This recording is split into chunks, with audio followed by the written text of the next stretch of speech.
Chaos. Woke up at 6 o'clock in the morning, chilling with coffee mugs, me and coffee chugs, talking education all across the nation, pushing boundaries, thinking innovation. Chaos. Hello, everyone. How you doing? Welcome to another episode on Living on the Edge of Chaos podcast. Man, we are back for a new season. It's been some time, but we are here and kicking off this next round of interviews with. This is somebody I'm already going off tangent. I already had my notes and I'm already off tangent. I was sitting here going, how in the world have I not had her on this podcast like 5 times? This should be a point in time in my education career where I'm like, hey, it's Kelsey again. And here we are bringing the voice from CodeJoy. It's not just her. She's got an incredible team to the podcast here today. And I'm so excited because I feel we are in a place of education. We're always in a place of education where the work that she does feels more important than ever before. And not that it's been less important, but I really think there's a lot of things happening in the tech space, in education space, engagement space, chronic absenteeism space, where her philosophy, the work she's been doing, I think can really, really bring to light some opportunities, some ways of thinking, some ways of teaching and learning that, not that everything's going to solve everything, but can definitely start to move us in a direction that we're all trying to aim for. I'm here with my awesome friend, Kelsey from CodeJoy. So Kelsey, I want to start with you.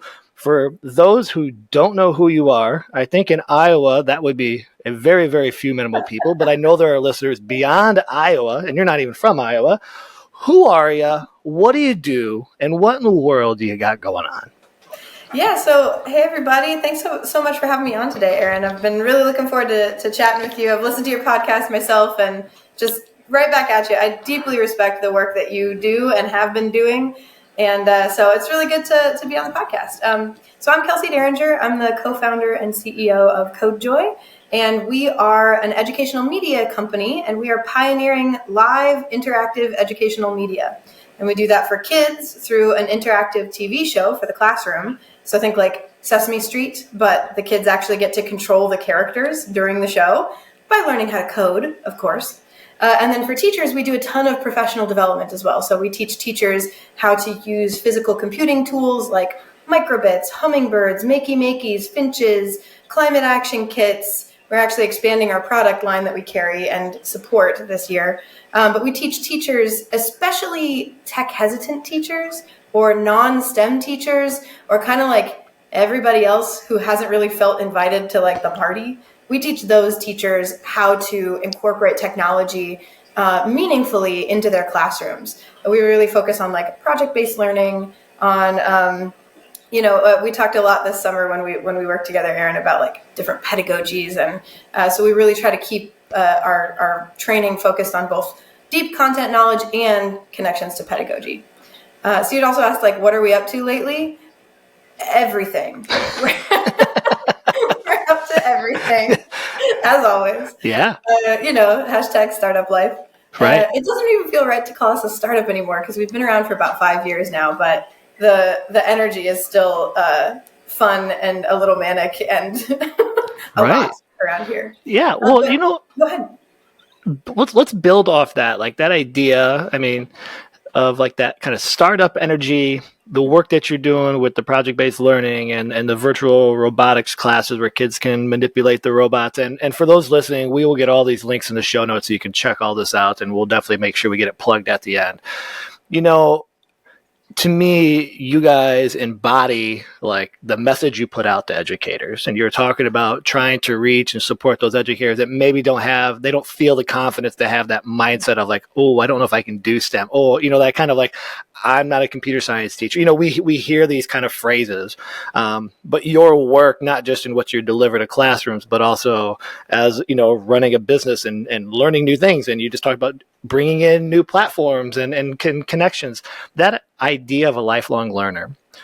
Talk more about that, however you want to apply it through your life or through the work that you're doing with educators and students, because I think it's such a key thing. We talk a lot about it, but man, it's really, really hard, especially when it comes to like our own like instructional practices, because it almost kind of sometimes like I was just having this conversation that like, if I'm an educator and I reach out and say like, I want to get better, or I need help in X, that doesn't mean that I'm a bad educator, but there is somehow this weird friction whereby asking to improve, we're implying that we're not good. And I think that's why there's a lot of that kind of closed door stuff that we see, not because people are ashamed or they don't want to improve, but there kind of feels like this pressure. And so I'm just curious, how do you think through that in your work? Maybe you probably work through that even just through as you try to expand CodeJoy and keep a business up and running.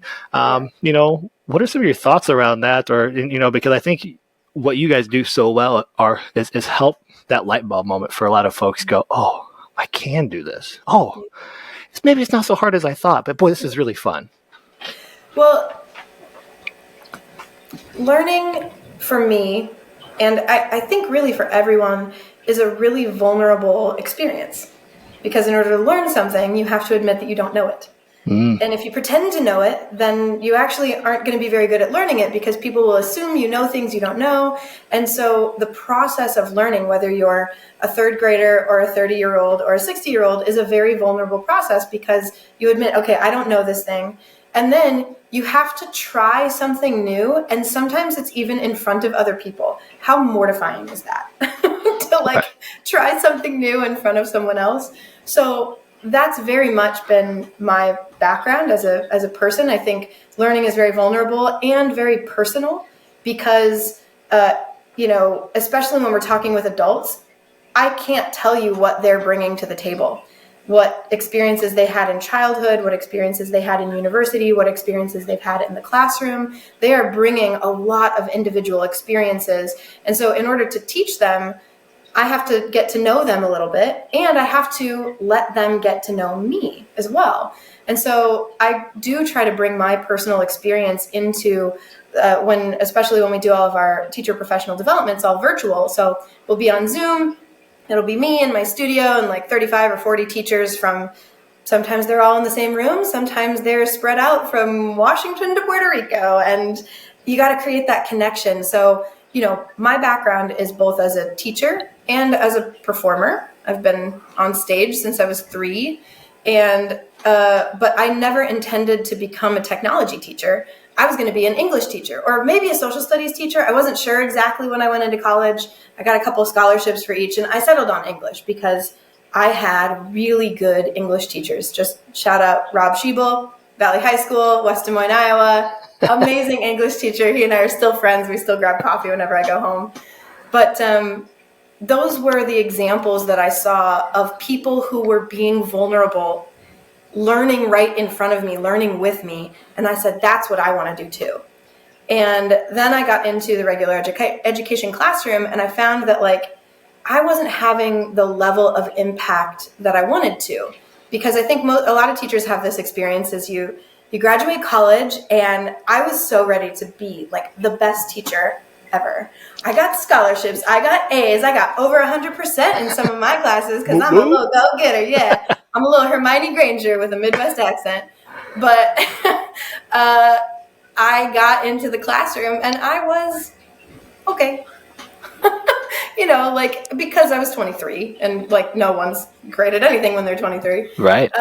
And I didn't have a curriculum to go on. And I immediately, as many teachers do, saw the brokenness of the system from inside the system. I saw how I was hamstrung as a teacher with 42-minute class periods and 125 names to memorize, and siloed learning because, I never had common plan time with anybody else. And I saw all of that immediately and went gung-ho and presented to the school board about this, that, and the other, and I was maybe impacting those 125 kids, and that was it. And then I looked around for another example. Okay, who's learning vulnerably around me? And I saw teachers doing their best. I saw administrators doing their best, but I didn't see anybody really breaking or changing that system. So I decided to go outside of public education. I went into nonprofit worked for the YWCA, the Carnegie Science Center. And I was like, well, maybe this is how we do it. Maybe we just have to work outside of the school day. And then I also saw what kinds of kids can stay after school for a club. And who can't stay today because they got to go home and take care of little brother, little sister. And who has those resources, who has that time. And it's not everybody. And it wasn't changing the system. It was putting a shim in the system, but it wasn't fixing it, you know? And so, okay, then I went outside a nonprofit, and then I worked for a robotics company, Bird Brain Technologies. And that's how you and I met, actually. Because you were an amazing Hummingbird teacher and Hummingbird user. And we did that 25 days of making project. Yeah. I'll still come across those photos of that project that I made. I think it was due like December 23rd, and I sent it to you at like 3 a.m. on December 24th. I think a lot of people did, yeah. I still really like the project that I made for that. But, you know, so I was like, all right, well, in this role, I'm more training teachers, and I'm supporting teachers. And that was amazing. I really love that. And BirdBrain is definitely a very different company in that they approach learning differently. They, you know, for years never had a sales team. They had a learning team. And that's where I met Matt Chilbert, my co-founder of CodeJoy. And I really loved the work I did there. But it was also pretty narrow because, you know, they're a hardware company. So in order to continue doing the great work that we were doing, we had to sell hardware. Right. You know, and in many cases, that hardware was the right thing that school needed, but also the school didn't have money. So, all right, what are you going to do? You know? So Matt was the learning media producer for BirdBrain. Actually, quick funny story. He and I both applied for the same job at BirdBrain, and then they ended up making 2 jobs and hiring both of us within like 3 months of each other, and neither of us did the job that they posted. Oh, that's crazy. Yeah. So Matt and I met there, and he had been, you know, his background was educational media. He worked for Jim Henson Company. He worked for Sesame Workshop. He wasn't having the impact he wanted to have there, so he went into the classroom for 10 years. And when he and I met, he was doing all of the videos for BirdBrain, and I was traveling around and teaching teachers. And traveling like a lot. So I couldn't keep a plant alive because I was just gone so much. And he had been experimenting with like live interactive TV. He was using like Skype back in the day and trying to figure out what the possibilities were with that. And so he and I thought up this idea for CodeJoy. And I knew how to make professional development happen virtually. And he and I had been experimenting with that at BirdBrain. And he had this idea for live TV. And I'll be honest, when we started the company, I was like, oh, okay, yeah, that sounds cool. Right. I don't know how we're going to make money at that, but yeah, sure, that sounds fun. And it turns out that is our big innovation, you know? So, you know, your original question was, how do we bring our own personal philosophies into education? My personal philosophies are around breaking the system a little bit and remaking it specifically in a way that works for teachers. Because like the entire national education system in the US is held up by the toothpick of teachers caring deeply about their work. And the administration can stop caring, but if the teacher cares, that classroom works. And they can lose their funding, but if that teacher cares, that classroom works. But if that toothpick breaks, the classroom doesn't work anymore. And so we've got to remake a system that works for teachers. And teachers know what good teaching looks like. And furthermore, they know what it feels like when they've done a good lesson.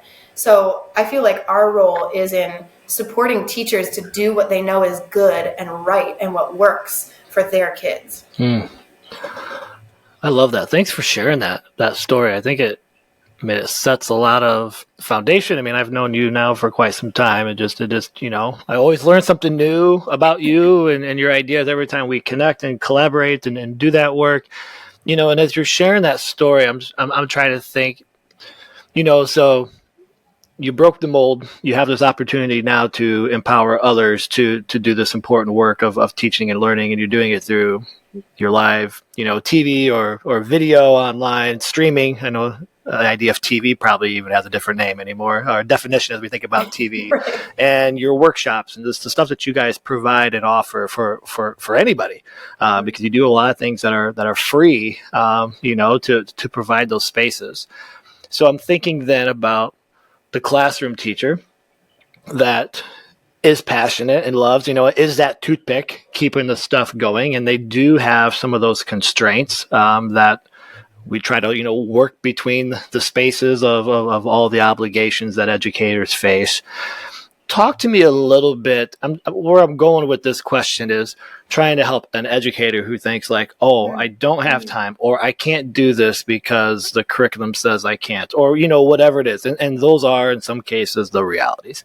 But I always think there's a great quote by a musician, and I am having a brain fart on the name, but a classic jazz musician that says music is the silence between the notes. And I like to use that in education a lot, where the notes are all our requirements that we have to do, right? Our standardized testing, our curriculum, all the things. And, we might not like it, but we still got to do our job. But in between those notes is where the art of teaching comes in.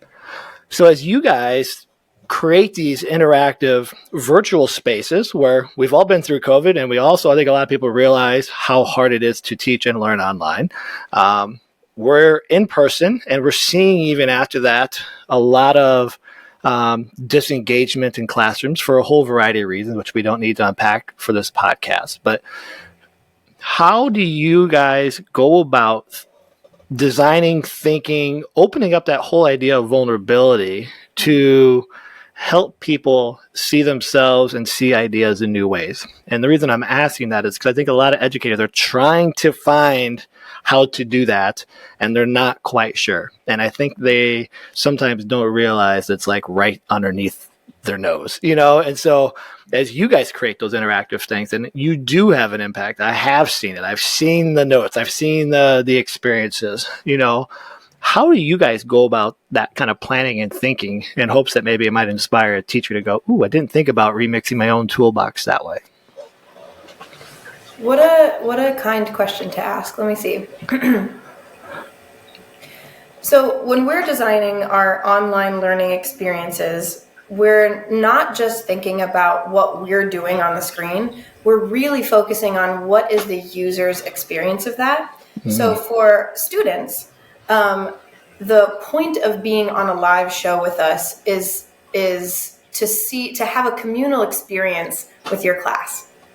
The point of the thing is when we choose little Jimmy's code in Miss Johnson's classroom, that Jimmy goes, oh my gosh, that's me. And the kid sitting next to Jimmy grabs Jimmy and goes, oh my gosh, it's you. And the kids will type that in the chat and they'll be like, I know him. He's sitting right next to me. Like, we turned Jimmy into a little celebrity for 45 seconds. And Jimmy feels seen and the whole class feels seen. And we try to be really intentional about when we design our student shows, thinking through what are they doing right now? And if the answer is watching or listening for more than like 30 seconds, we failed. Because we've only got a 13-inch cracked Chromebook screen to keep their attention. And there's like a window and a friend and a snack and a cat, like whatever, wherever they are, right? And those things are more interesting than whatever's happening on their cracked Chromebook screen, right? So we're trying to engage them by doing. And I think when teachers see those student shows, they don't have to pre-teach anything. They don't have to follow up with anything. It is a complete 45-minute experience, and that's all it can be. And for the teacher with very low tech confidence, for the teacher with very high classroom constraints, one 45-minute coding lesson might be all they can do that year. That's what the hour of code is like for, right? These are like hour of code lessons, but they don't require that teacher to have any expertise. Now, when we're engaging the students, who we're also engaging is the teacher standing in the back of the classroom going, oh, this is coding? I thought it was BattleBots. This is cute, actually. We just did math, actually. This didn't look dangerous or hard. This wasn't just for my gifted kids. The girls actually seem to really like this. So a lot of times at the end of our show, we'll use those student shows as part of a larger initiative. And so we're using those student shows to then engage teachers in professional development. And we'll say at the end, hey, teachers, did you see what your students just did with LEDs? Do you think you might want to do that in your classroom? Well, here, we're going to send you a form where you can sign up to participate in some free professional development. And we always try to keep that free for teachers. We even try to keep it free for schools. and districts, because they have limited funding, we try to get national sponsors, corporate sponsors, nonprofit sponsors, state departments of education, folks like that to sponsor those initiatives, to serve those teachers, right? And we've seen that strategy of student shows to engage teachers really pay off. We worked with a group called ABC Create. They run out of the Penn State New Kensington campus. And they were really struggling to get teachers to just like show up to their PD. And so we used student shows to work with the teachers they knew. They were getting like maybe like a dozen, maybe 20 teachers to come to their PD each year. And we would engage those teachers with student shows and then tell them, invite 10 of your friends, 10 of your fellow teachers. We know they have class at the same time as you because you're on the same bell schedule. So invite 10 of your teachers. And then they saw their registrations jump to 100, 150 each year. We've really expanded how many people were engaging in this work because we were reaching them during their school day. Right. But then that note of like, okay, what are we doing with the student shows? We're kind of engaging and showing teachers possibilities. And then with our professional development, we're also really focused on not what are we saying, but what are they doing? Now, teachers have a little longer attention span than kids, but also they only have a 13-inch cracked Chromebook screen too. Right. And when they're participating in PD from home, they've got snacks and kids and dogs and fidget toy. They've got whatever they want. They've got mac and cheese. They've got a baby at home, and like those things deserve your attention. So how do we create space for you to be a person with a baby on your hip and create opportunities to do authentic learning, coding, real robotics? And we'll have that. We'll have a teacher feeding this kid spaghetti and baby on this hip, and they are coding a microbit because we're trying to make that accessible. So we're always, I think a lot of times when we think about what engagement looks like, we expect even online people to be sitting there with their hands in their lap, looking and smiling at their camera screen, on mute, using the chat responsibly. And actually what it can look like is you seeing the side of somebody's head while they rummage around in their drawer for batteries. That's engagement, actually, because they're finding batteries to do the thing. It can look like somebody with their camera off using that chat to do tech support questions because their camera doesn't work that day.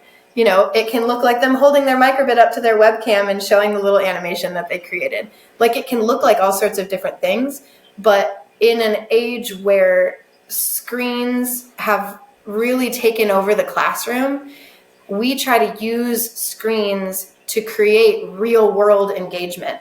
The point of having the screen there, the screen is a conduit. But the thing that we're trying to get you to do is congratulate your friend for having their code chosen. It's get that microbit to do that thing. It's feel proud of yourself in this moment because you just got that motor to wiggle back and forth. So the screen is a conduit, but what they're doing is IRL. It's in the physical world. It's with other people. Learning is social. So we're using this as a way to facilitate that social learning interaction, Yeah, no, it's so spot on, and it's like the perfect answer because I just think so much of like what I see where I'm less doing online work, and the job that I like call it my day job, my daily living job.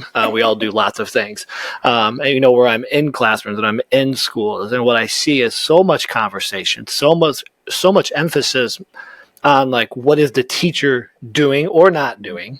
And I like your answer because it needs to be a reframing on what are the kids doing. Now, it's up to the educator to orchestrate that experience. But I think we spend so much time on, Mr. or Mrs., you are doing this or you're not doing this and you should be doing this.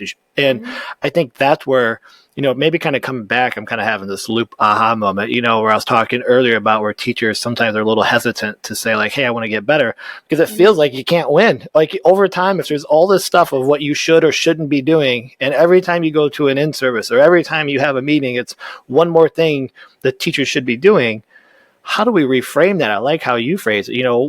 What could the kids be doing, and it's feels less of a burden or a critique on the educator, but it's like, how do we create these experiences? And I think that's where I've been trying to like grapple a lot what I do. How do we create these learning spaces of vulnerability, or this kind of space of ambiguity where we're kind of grappling with these two ideas, and how do we prototype something else, and what comes of that? And I just think it's such an important piece. Yeah, go ahead. Experiences, like that's what we've really come back to this word over and over again, that learning is nonlinear. Just because I tell you something today doesn't mean you remember it forever. I'm going to need to tell you again and tell you again and tell you again. And actually, if I can get you to do it, you'll probably remember it better. If I can get you to feel it, you'll remember it better. If I can get you to share it with someone else, you're probably going to remember it better.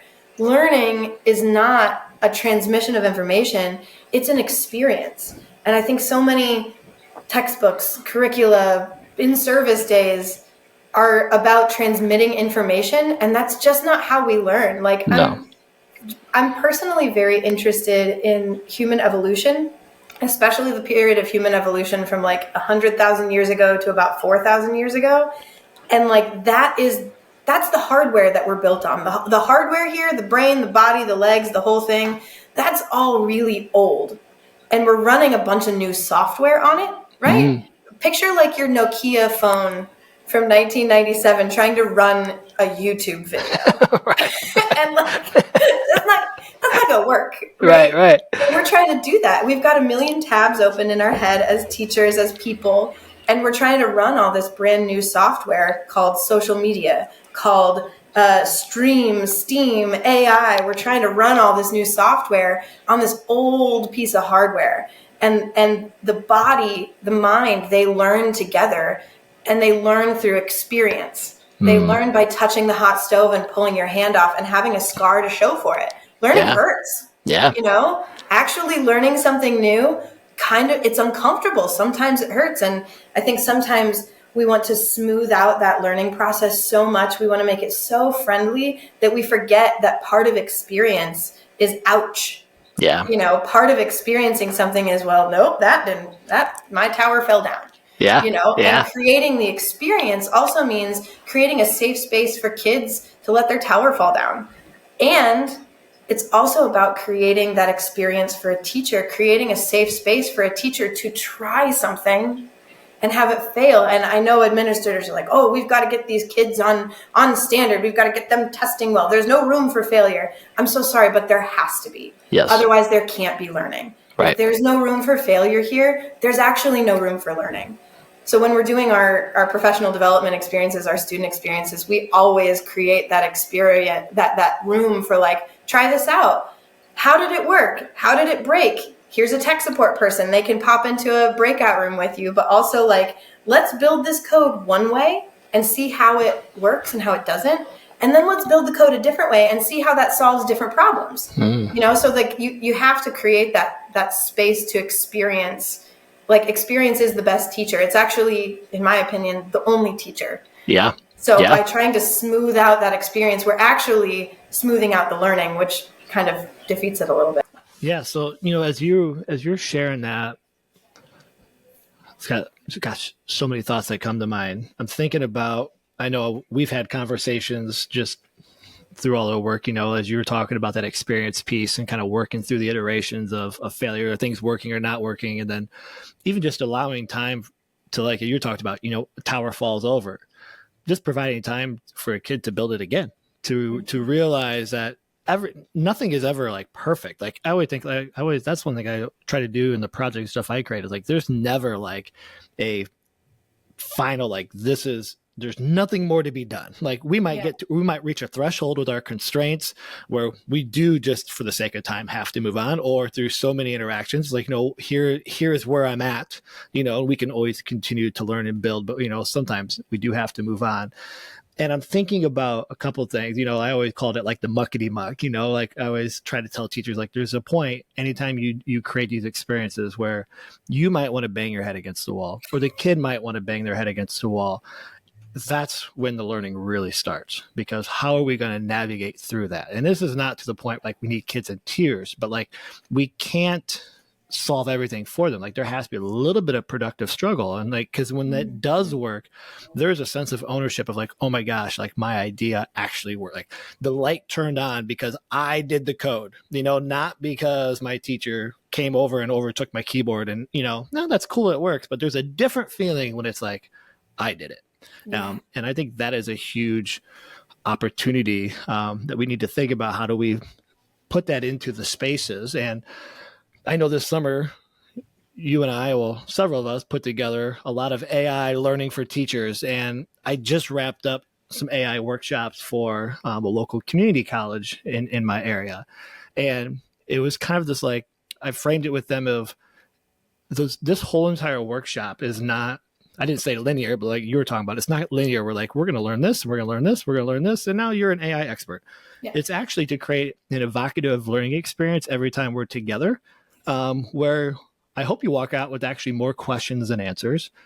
And it's not really aha, but it fits to everything that you were talking about when I was designing a lot of this, is like, how often do we actually have a chance to bring people together, which is not as often as it used to be. And if we do bring them together, we rarely give them opportunity to like interact and collaborate and work through stuff. And so in my first workshop, I kind of noticed I designed stuff where it was a little more individual. And then we like, how do we like that communal experience?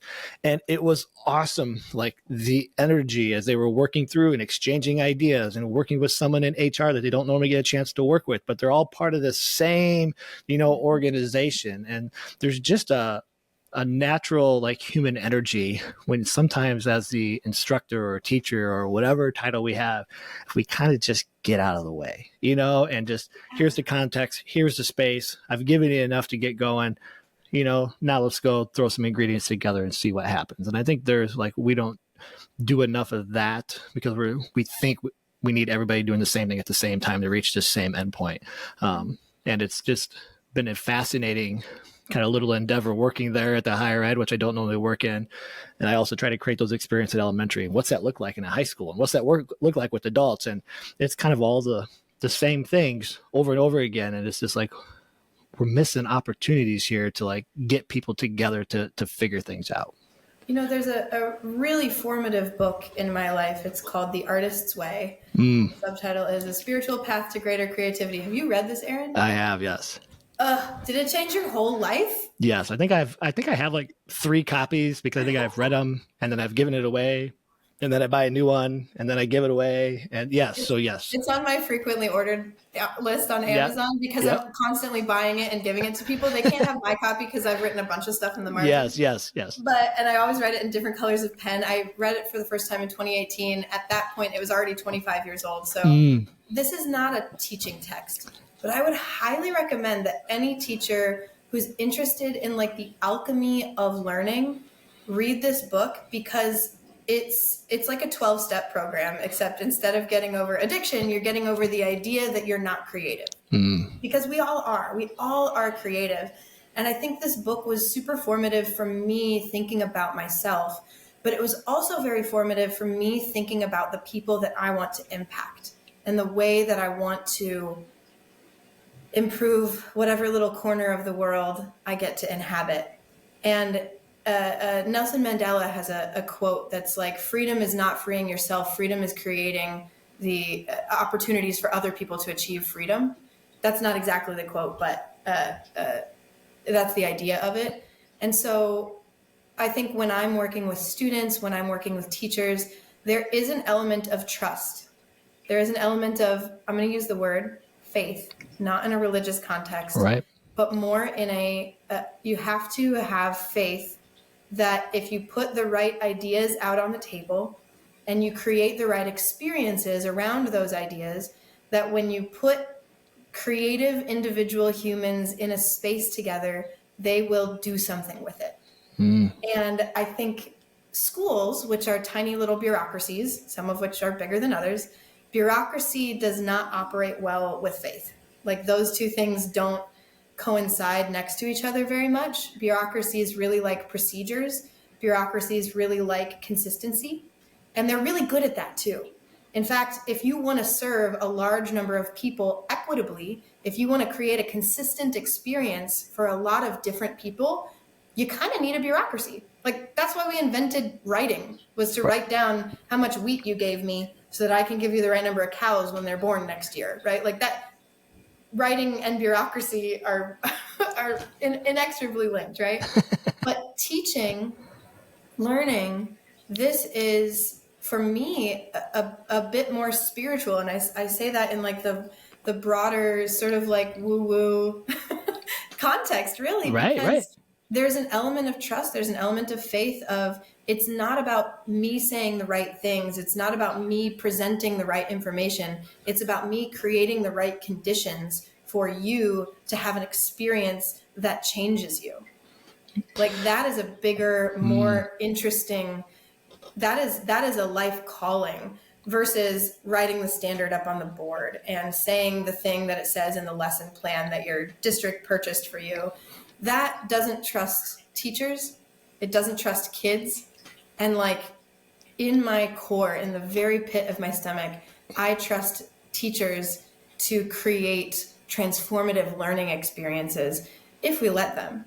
And so bringing in the AI piece a little bit here, you know, it took us 25, 30 years to get used to the internet being ubiquitous and all around. And education wasn't created with that in mind, right? Like, education was created to get people responding to bells and responding to authority and moving through the industrial, like, we needed workers, right? But now we don't have to memorize all that stuff because it's on the internet. And furthermore, with AI, like, it took us 25 years to wrap our heads around, we don't need to memorize stuff anymore. You literally do have a calculator in your pocket, Mrs. Anderson, my 5th grade teacher. I literally do have a calculator in my pocket every day. I'm so sorry, but you were absolutely wrong. So it's going to take us a minute to wrap our heads around what AI is, because creativity feels very human, right? And it is, in a sense, but when we're talking about learning, information does not replace learning, and creativity does not replace experience, right? Like, I don't actually, like, for example, the essay, we're reworking our AI course to be around the idea of giving teachers a meaningful experience writing an essay. Why an essay? Well, because a lot of times when teachers, myself included, assigned an essay, I was kind of, you know, checking grammar and spelling and punctuation, whatever, but I really wanted to know their ideas. An essay is a stand-in for, what's your idea about this thing? And AI can simulate having ideas. Right. So what's your idea? That's what I truly care about as an educator. I don't care what you create. I don't care what you produce. I don't care what you do for your job. I don't care what you do with this information. I care about, like, I think it's an opportunity to care about the kid and the person, because I don't need you to generate yourself a 5-paragraph essay. I need you to have an idea. Yeah. And I want you to share it with me. I think it can help us get through the performative aspects and into the meat a little deeper. And in fact, it lays bare the performative aspects of something like essay writing, because I was really good at grammar and I was really good at spelling, and, you know, I was a pretty good writer growing up, but I definitely phoned it in on some papers and got an A- because my grammar was better than the kids next to me. Now, all right, you don't have to do the grammar or the spelling or the sentence structure or the paragraph structure or whatever. I can type a 1-sentence prompt into Perplexity and get a very passable, used to be an A- paper out of it. If that's the baseline now, that is a D. What is your idea? What do you think about it? I don't care if you know what happens in chapter 17 of Huck Finn, where he attends his own funeral. I care, what do you hope people say about you when you're gone? That's what I care about as the educator. That's the experience I want to have, right? And I think we can, as we wrap our heads around what it means for LLMs and artificial intelligence to be co-creators, what are they co-creating? We are still the drivers of that conversation. If we want to be, you can let AI drive. It'll take you somewhere. Well, it's kind of like letting a 7th grader drive the conversation. It might not go anywhere, but you'll talk, you know. But like, what do you actually want to say? What do you want to talk about? And I think it can be a real opportunity to focus more directly on that. Yeah, no, I love that. And it's a lot of, I mean, I know we have lots of similar thoughts and things too, where I've been. But you've been very informative on my thoughts about AI. Just to be real with you, your blog is it's really thorough. It's really thoughtful, and it has a perspective. A lot of people have information about AI, but I really appreciate what you bring to the conversation, because you bring a perspective, and a perspective deeply rooted in learning, pedagogy, teacher experience. So just my thoughts have been very much influenced by yours. Well, I appreciate that. But I think a lot of the work that we do runs very well in parallel, right? I've been wrapping my head around like this human pedagogy, but it's about a human experience, you know, and that's the beauty of education. That's the beauty of the opportunities. When we do have a lot of kids in a classroom, you know, how do we maximize that time of creating these spaces for us to navigate the nuances of life, and maybe less time on memorizing the facts and preparing a study guide, and more of like, let's grapple with the ideas and let's talk through that. Let's have discourse. And then, you know, we can still do writing, but the writing is about what are we thinking? How do we support our ideas? Just all these things that are important, you know, whether that's writing an essay, or I'm writing code to bring my robot to life to do whatever I want it to do, or it doesn't even have to be a robot. It can be, I'm working within the AI space. And, you know, as you were talking, it reminded me of a podcast I just listened to, and I'll have to find it and link it. But they were interviewing Hans Zimmer, who is like probably, some would say, the greatest musician for like soundtrack movies of all time. It's what he does. And they were asking him his thoughts on AI. Was he worried about it? And he said no. That he's a little feisty, but he said no, because AI creates based on all past human experience, on past human data. And he's like, I create everything from scratch. And so therefore AI can't create what I create, because it only knows stuff from the past. And I just thought that was kind of an interesting thing. Not people have to agree with it or not. But there is this interesting, I think, as you were talking, right? I want to know that your idea, your human, what's this thought that nobody else has had before in this moment but you, and how do we bring that to light? Which I think is really exciting. And I think in order for that to happen, it comes back to all the way what you said at the beginning of the podcast around how do we create these communal experiences for the learner. Mm-hmm. You know, and as we be respectful of time here and think about wrapping this up, as you were sharing through that, I didn't think about it till just this moment, but it made me it reminded me of this summer as we were teaching these AI online courses. And there was something that happened time and time again in all those courses that kind of like cements your idea. If we kind of bundle this up on a bow, is the amount of people in every session that made some sort of comment in the Zoom who joined an AI course, not because I don't think they really, I don't want to say they didn't care about AI. They weren't signing up for AI course to learn AI.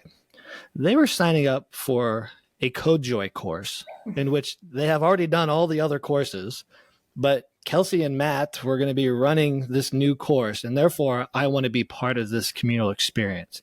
And because of that trust and that faith, as you talk about it, that communal experience, they were willing to go on a ride to maybe a space of AI that they were not comfortable with, and to navigate that terrain. But they knew that they could do it in a safe space because they had familiarity with you and the workshops and the stuff that you've done. But you could see those. I think every course there was at least a person that would stay on or leave a comment about a microbit thing, you know, the whatever thing they did. And that was why they were there. And so I think as we think about that, as we think about working in our classrooms, we're working with educators, if we can create a space where we can be vulnerable and have that trust, man, the learning journey will take us anywhere because we know we are safe to do so. And so I think, you know, that's the beauty of the work that you guys do. I think it's the beauty of any learning thing that I think sometimes goes unnoticed. We can't put that in a book. I can't always put that in a rubric. It's not always black and white of how to do that. But I think it's just being real and authentic on a daily basis and treating people right. People will go along in the ride for you. And so, you know, I want to thank you for the work that you do, because I see it all the time, and I'm always so glad we get a chance to connect and bring your voice to more people who maybe haven't seen the work that you have going on and then you continue to do. And so, Kelsey, as we be respectful of your time, you know, if people are listening to this, not if, I know people are listening to this, and they want to know more about your work. They want to know more about the things you have and the opportunities going on, and they haven't already found that, because I think a lot of your ideas are going to resonate with people in new ways. You know, where are some of the best places? And as people know by now in this podcast, it'll all be linked in the show notes, but where are some of the top places to connect with you, ask questions, learn more, sign up for these experiences, and find out all the things you guys got going on at CodeJoy? Yeah, we've got a website, codejoy.org, and from there you can find our upcoming events, like our free student shows. We're always offering a ton of student shows to the public. Some of them are scheduled out through the end of the year, but then we always add a couple new student shows every month, a couple sessions. So subscribe to our newsletter through our website there, and you'll be the first to hear about them. And then on our blog, we recently hired a new director of learning. Not that we had an old one, that she's the first one. We're 5 people now as a company. Yeah. Amanda Jean Strode came on this summer and helped teach our Microbit in the Wild course this summer. And she's really taken over our blog, which has been amazing because she is an educator and she speaks teacherese. You know? She's awesome. Yes. Yeah, she speaks district lingo very well. And we're now very consistently publishing different blogs every week. And some of my favorites recently are ones titled like Our Favorite Project. So there's one about Robot Haunted House, which was Matt's favorite project. And it talks about how he's been trying to make a miniaturized dark ride experience for like 15 years now. And at some point he kind of like took over his parents' garage and kind of destroyed it a little bit. And so there's a story and pictures in there. And then the one that's coming out this week is my favorite project, which is about Robot Memories, which is a very personal show for me because it's about grandparents and keeping the ones that you love with you, even when they aren't with you, by telling stories. So on that note of trust and building trust, in a world where AI can mimic our voices and where social media pushes popular things on us, I think it's more important than ever to find people whose opinions and whose motives you trust and listen to them, which is why I always like talking to you, Aaron. I really appreciate your perspectives on the world, and I like hearing what you trust and what you're suspicious of, because it really helps inform how I move through the world too. So thank you so much for having me on today, and I really appreciate it. Yeah, absolutely. This has been just a phenomenal conversation, and I always walk away more appreciative of all the things every time I talk with you, and always walk away with new ideas to think about. So the pleasure is all mine, and I can't wait for more people to find the work that you do and join you for the journey that you get to take them on. So thank you so much for your time. Thanks, Aaron. Woke up at 6 o'clock in the morning, chilling with coffee mugs, me and coffee chugs, talking education all across the nation, pushing boundaries, thinking innovation. Chaos.